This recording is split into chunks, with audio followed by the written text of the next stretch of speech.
Kung kailangan nyo ebidensya, eto na mga senador. Ebidensya to. So we have to fight. Kahit gaano sila kalaki, makapangyarihan, nasa kanila lahat ng pera, tinatakot nila ang lahat, kinukulong nila ang lahat, hindi tayo titigil hanggat sa hindi tayo mauubos. Narito ang Balitang Pinoy TV.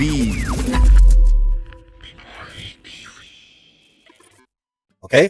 Ano ba yung pag-uusapan natin, no? Ito na nga, ipapakita ko sa inyo itong video ni Mayor Baste Duterte na sinabi niya, we have to fight, no? Kahit gaano sila makapangyarihan, we have to fight. Yan ang sabi ni Mayor Baste. Ipapakita ko sa iyo itong video na ito na sobrang mainit po, maanghang na mga salita ni Mayor Baste Duterte laban dito sa administrasyong bangag.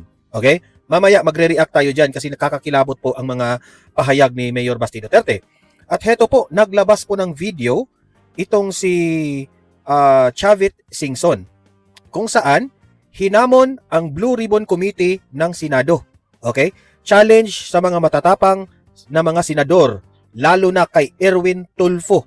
Yan, sinishare kasi ito ni Jesus Duque, yung vlogger, okay? Mamaya ipapakita natin yan kasi po, sapul na sapul itong si Erwin Tulfo dyan sa video na yan, okay? At ito, pag-uusapan rin natin itong si Attorney Rowena Guanzon, na sinabi ng Peanut Gallery na sa simulat sapul, tama yung punto ni Attorney Rowena Guanzon, okay? Na si Romualdez was the central figure all along dito sa korupsyon ng flood control. Okay? So yun po ang mga pag-uusapan natin ngayong umaga. Pero bago ang lahat, bago natin ito pag-uusapan, paki-like muna at saka paki-share itong ating video para kakalat ito sa taong bayan. Okay? Importanteng mag-like and share para yung mga nanonood sa YouTube na hindi masyadong interesado sa mga political na mga usapin ay maano rin sila, ma-educate rin sila na ito pala ang tunay na mga nangyayari. Kasi marami dyan, dakdak lang ng dakdak, no? Binabanata nila si BP Sara without really knowing the context sa mga issues. Okay? So kaya importanteng mag-like and share.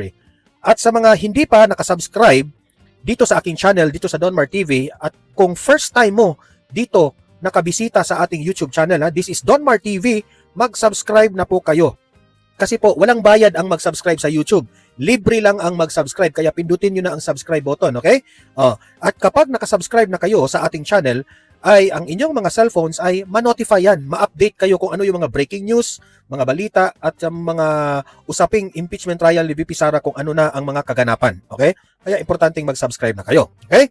So, having said that, uunahin muna natin itong si dating Governor Chavit Singson nagpalabas po ng mga ebidensya patungkol po sa mga palpak na mga flood control projects na nadismaya itong si Manong Chavit kasi hindi po natuloy yung sana ay ini-invite siya doon sa Blue Ribbon Committee na hindi yun natuloy. I don't know ano ang kanilang argumento, reason, bakit hindi nila tinuloy si Chavit Singson na may dala-dala pa namang mga mabibigat na ebidensya itong si Chavit Singson. Kitang-kita dito na halatang-halata sila na hindi sila seryoso dito sa pagsugpo kung sino ang held accountable dito sa flood control scandal. Okay? Kasi, mantakin nyo, pumunta na doon si Manong Chavit Singson sa Senado, handang-handa na siya ipresenta ang mga ebidensya, pero biglang hindi tinuloy yun. Kaya hinamon itong si Erwin Tulfo na isa ring bangag isa ring salita lang ang anong tawag doon? Puro salita lang ang nalalaman pero wala naman sa mga Tulfo, wala na. Bad ang Tulfo. Bad reputation ng mga Tulfo. Magaling lang sila sa mga maliliit na tao pero sa mga big fish, wala silang bayag. Yan ang katotohanan. That's real talk. Okay? Real talk tayo. Sa mga nag-iidolo sa mga Tulfo, gising-gising na kayo. Okay? Kaya, eto po yung video. Okay? Sapol na sapol si Erwin Tulfo dito. Papakita natin. Play. Sa mga matatapang nating senador, lalong-lalo na kay Erwin Tulfo ng Blue Ribbon, ito ang sabi ni Manong Chavit sa inyo. Kung kailangan nyo ebidensya, eto na mga senador. Ebidensya to. Ayaw nyo akong tanggapin na tumestigo sa Senado. Pinapakita ko ulit. Ito ang mga projects sa Ilocos Norte. Bakit? Yan ha. Mga projects yan ng Ilocos Norte. Alam naman natin kung sino ang balwarte dyan sa Ilocos Norte. Kaya pala, hindi tinatanggap itong si Manong Chavit kasi Ilocos Norte pala ang hawak-hawak ng mga ebidensya nitong si Manong Chavit. O, di ko matatamaan dyan sa Ilocos Norte. Ha? O, di sa pool. Di ba? Lagot ang bangag na ito. Ayan o. Erwin Tulfo. Takot ka. Hindi mo tatanggapin itong si Manong Chavit? Takot ka. Wala kang bayag. Magaling lang kayo sa mga kabit-kabit na mga issues. Magaling lang kayo sa mga ordinaryong tao. Di ba?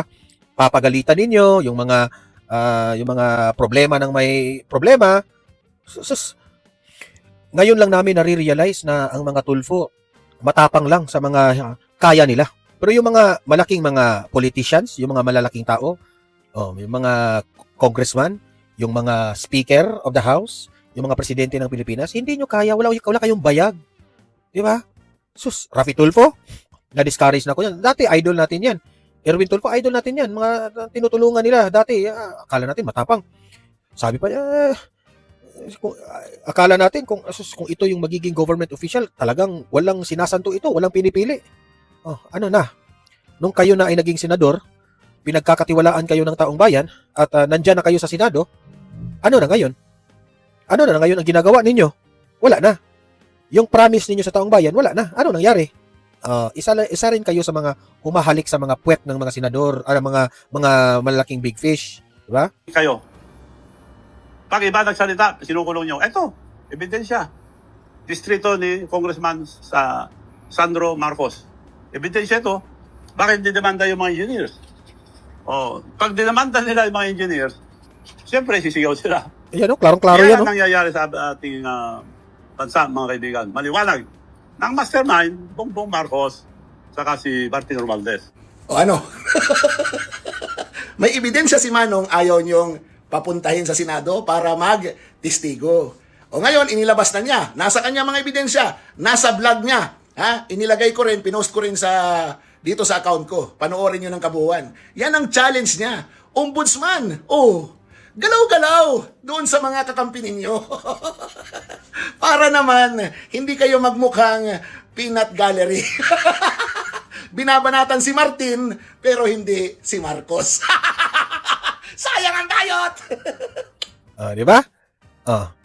Harap-harapan na yung ebidensya, Ombudsman Rimulya, ano na?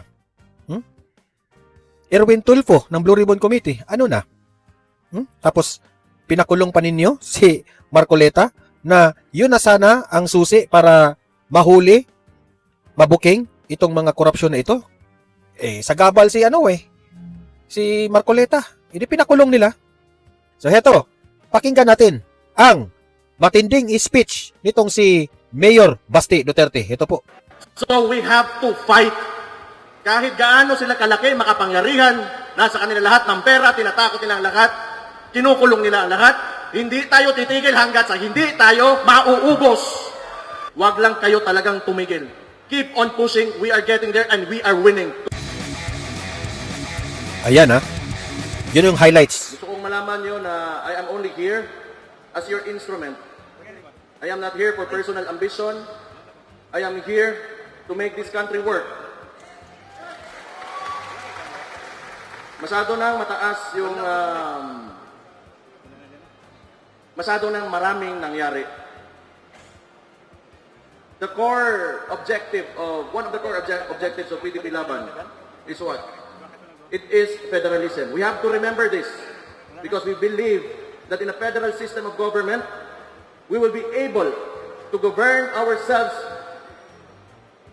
kung paano natin talaga gusto yung direksyon ng ating bansa.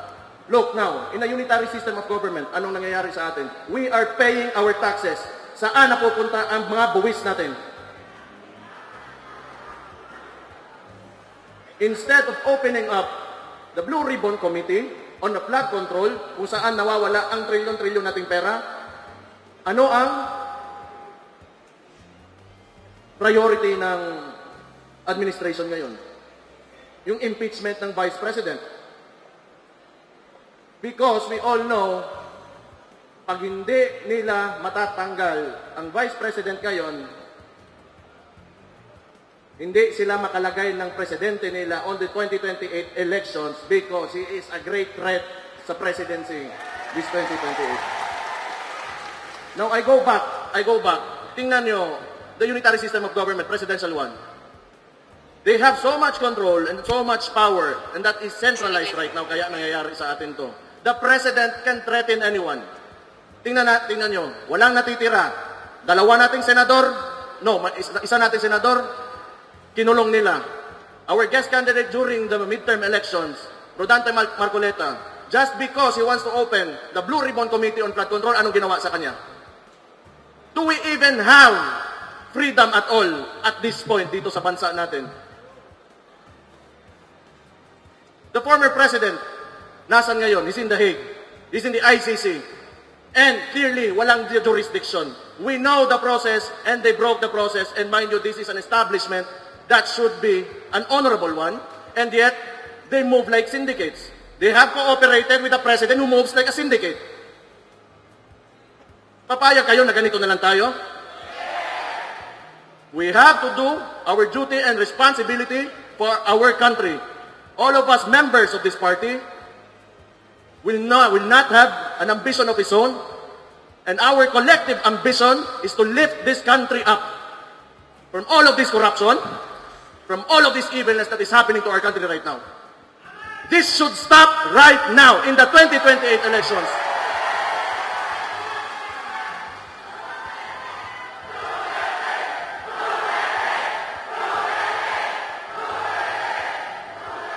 Tama na, okay na to.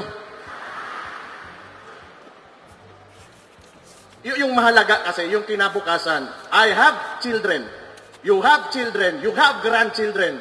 What kind of future do you want for these kids? A worse one that we have now, or a better one? So we have to fight. Kahit gaano sila kalaki, makapangyarihan, nasa kanila lahat ng pera, tinatakot nila ang lahat, kinukulong nila ang lahat, hindi tayo titigil hanggat sa hindi tayo mauubos. Pero mauna muna kayo ha, ako na last kulong. Pero maluoy tayo, maawa tayo sa kinabukasan ng mga bata. Yan talaga ang... At yung pera, sinasayang. Sinasayang, it is estimated that we have lost up to 1 trillion in corruption already. And look at our environment, look at the people. People are still suffering, people are still hungry and very dissatisfied with this government. The survey showed, ang presidente natin ngayon got a survey, an approval rating, which is a disapproval rating, negative 27. Di na natin kailangan pag-usapan pa. The people are already, ang tawag ni? The people already know. The people already know. We are tired, and we do not want this anymore. But I guess the upside of things, tingin ko rin naman maganda. Kasi nakita ng mga Pilipino kung ano ang klaseng gobyerno ang hindi maganda. They have contrast to what former President Rodrigo Duterte did to this country when he was president, and he made this country great. He made us Filipinos proud of our country. So which is good contrast. Ngayon, pag upo ni Bangag, ano nangyari? Bagsak. That is why people are very dissatisfied because nakikita natin ang diferensya ng noon at ngayon. I think marami pa tayo di agenda. But gusto ko lang ulitin, I am here for you as your instrument, as your leader of this party. Kung anong gusto nyo, ang direksyon na susundin natin, I will listen to you. Kung tingin nyo, ano ikakabuti para sa ating partido, ikakabuti ng ating bansa, ikakabuti sa atin, ng mga sarili natin at sa mga pamilya natin, I will listen to you. This should be a collective effort. Lahat tayo magkaisa. I really value unity. Kailangan natin magkaisa.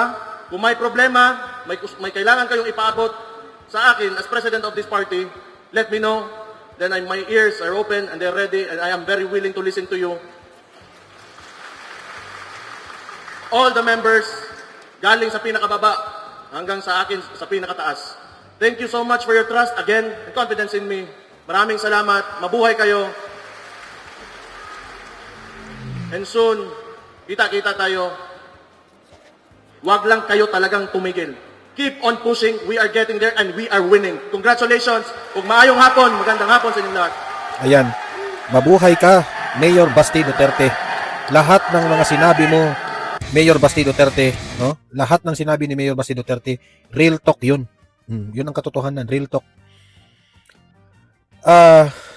Itong administrasyon na ito, kaya negative 27 itong si BBM, it's obviously the effect of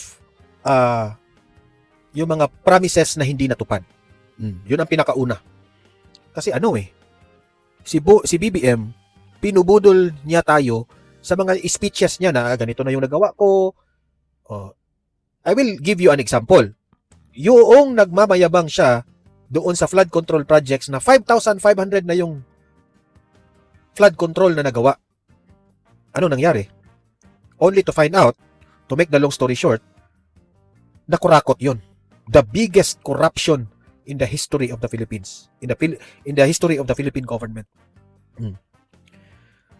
Kaya, ang tao, ngayon, as much as possible, kung po pwede pa lang, palitan na. Now na talaga. Paano yan? Binoto yan ng tao. Hindi naman umuubra yung mga rally-rally.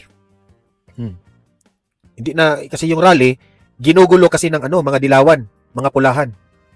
Hindi magkaisa. So, hindi talaga maka-people power. Hindi makaporma yung mga rally para tama si former President Duterte at si VP Sara nung sinabi nila na hindi na yan bababa. Yan ang delikado sa mangyayari sa 2028. Gawa nila ng paraan na hindi po magkaroon ng eleksyon sa 2028. Yan ang delikado rin. Kasi meron silang mga plan Yung impeachment, okay? Yung impeachment. Kapag si VP Sara ay hindi po ma-impeach, no? Kasi tagilid sila Tagilid sila in the sense na hindi talaga nila makukuha. Kahit balik ta rin mong isipin, hindi talaga nila makuha ang 2/3. So, si VP Sara, Vice President pa rin at makatakbo siya sa 2028.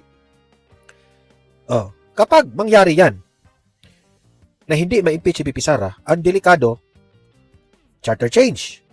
O gagawa nila ng paraan na i-extend yung i-postpone ba nila yung election. Kasi kung atin pong laliman ang ating analysis, hawak po ni BBM ang COMELEC ngayon. O kung anong utos ni BBM sa COMELEC, nasasabihin, i-extend muna natin. Gagawa sila